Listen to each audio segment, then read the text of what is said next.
Hello again and welcome to the show. Special guest today is Chandra McGuire. You remind me of Sheldon on that show when he's trying to be more comforting. He's like, okay. Thank you for comparing me to the most hated character. Well, you are a Chandra bot sometimes. Oh, hello again. There you are. We are going to talk about something here in just a minute. We were just reflecting on our previous video. For you guys who don't know, we get together and do these videos and like all day. I keep her here, I lock her in here, and I give her Lunchables, bread and water for 5 hours, and we just record nonstop. And then I go back and cut out everything she says, and then I just I actually overdub our voices. It's you imitating me. I've become so good at imitating. You can't tell the difference. You really can't from the real thing and what I do. Now, actually, we're closing in on the end of our recording day, and we're trying to find the topic to discuss in this video. Before he talked about it, I don't know what kind of intro that was. Redo it. This is Desert Island Books.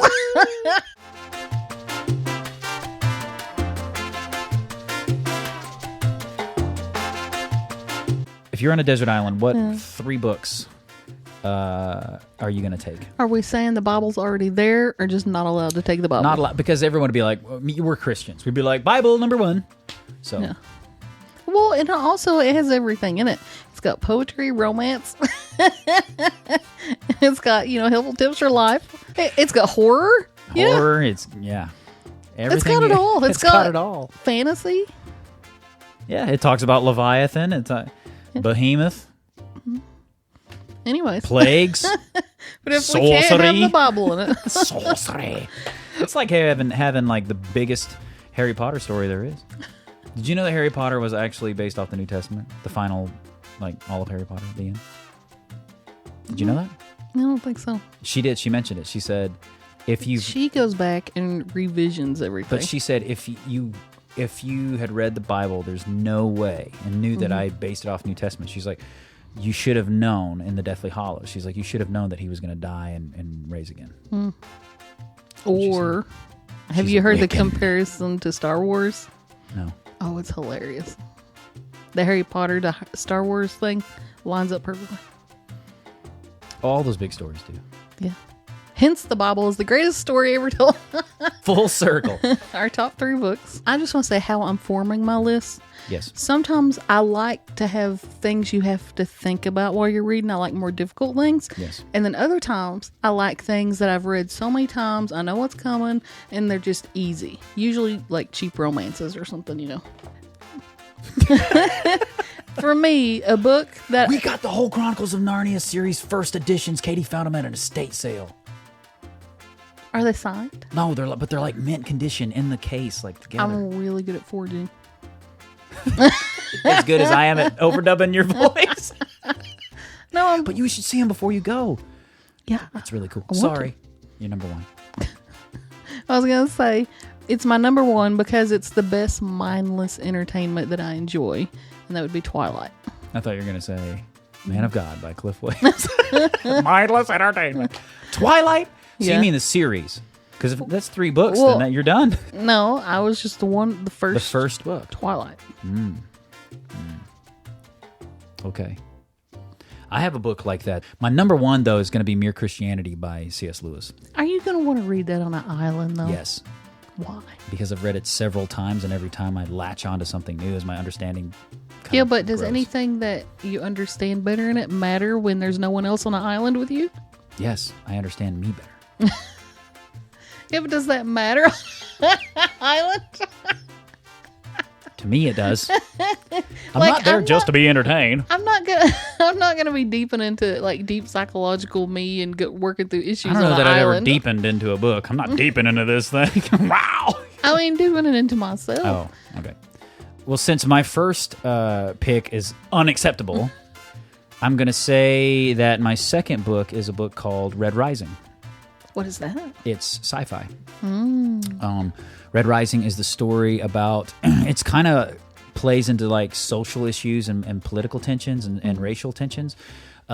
It's thousands of years in the future. Humankind has progressed to where we have colonies on all of the planets, and there are ruling houses in all of the planets, and people have been designated into classes on color.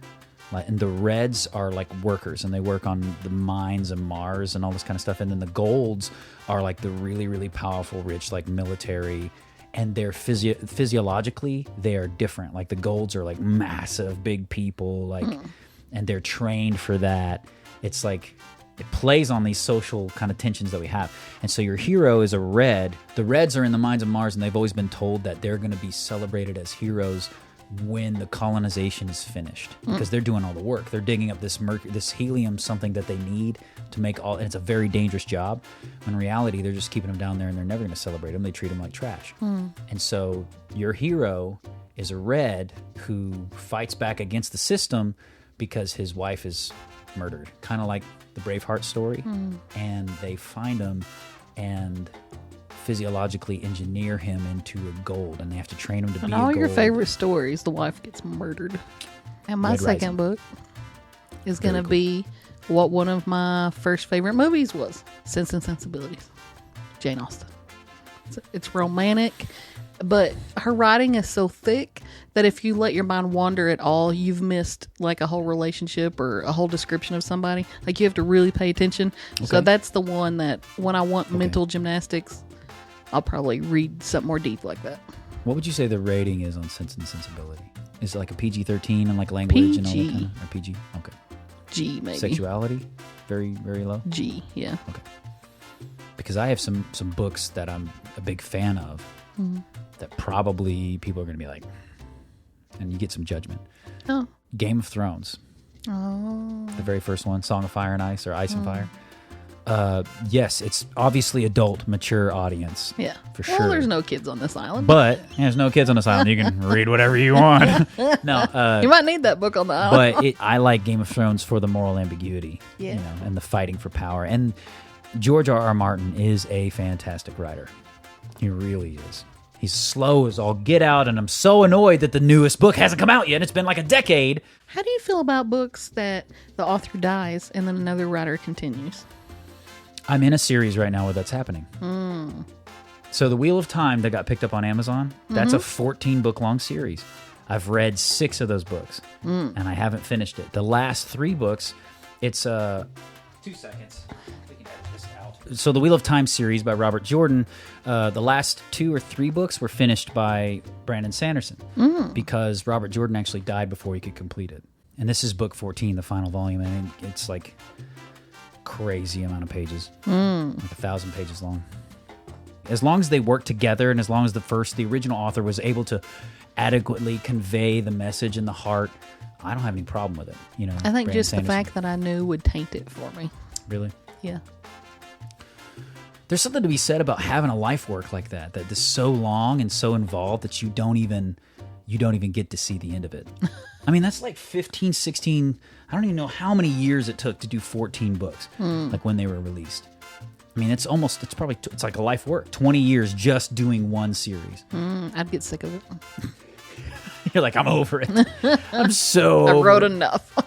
I'm just a fantasy head. Yeah. I might grab a good comic series. I do romance and fantasy. Yeah. And my third book would be probably a survival skill book because we're on a desert island. Okay, that would be everybody's. The book called The Lost Ways. You can look at it on Amazon. It would be what I would get. But if I can't have a survival skill book, I'd probably pick any random fantasy book I haven't read before that's really good, like the Game of Thrones or something. You've never read any of the Game of Thrones? Oh, they're really good. A million times better than the show. Okay, since we're Christians, where do you stand on sexuality and language and stuff like that in entertainment? I do think you have to be careful how much you're putting in of negative stuff, because then if you keep putting that in, like if you're going to be engaged in really, really, really good writing, but it's not Christian, it's not spiritual, it's not beneficial, it's not positive, it's maybe a lot of sexual content, or maybe a lot of gory violence or anything like that. I think, A, you need to be mature enough to be able to handle it. You need to know yourself. And B, you need to be filling your tank with the other spiritual stuff to combat that. Yeah. You know, I'm not someone who thinks you always just read the Bible, folks. Just read the Bible. There's nothing wrong with the Bible, but I think there's a lot else out there you could educate yourself on. Yeah. For me personally, I do think it's individual. Because, like, for me, I can watch a rated R movie that has sex scenes because I trust myself to turn my head when there's nudity. I don't think I should be looking at all the naked bodies, so I just turn my head or close my eyes. But my husband cannot be trusted. And he knows it. And so we just stay away from sexual rated R movies if we're watching a movie together and there's those kind of scenes. Yeah. We'll watch an action movie or something. As far as, like, I call them dirty books, but as far as romance books goes. Romance novel. Danielle Steele. Like, I'll read, like I said, Jude Devereaux, where there might be 2 or 3 sentences the entire book that has sex in it. Mm-hmm. But I probably am not going to read, like, 50 Shades of Grey because it's more sex than not. Yeah. Yeah. Thank you guys so much for watching. What books would you take with you on a desert island? Or would you say books are just old hat, old news, and stick with the movies and memes? Let us know what you think about it. Don't forget to like, share, comment, and subscribe. Smash that notification bell to keep up to date with all of our most recent videos. And as always, keep being awesome, because that's how God made you. If you enjoyed this clip from the Not Gospel Studios YouTube channel, don't forget to share. Click on one of the other videos that you can find here. Subscribe. I think it's down here. Tell your friends about us. Tell them that it's healthy and vegan and all of those things. Keep being awesome, because that's how God made you.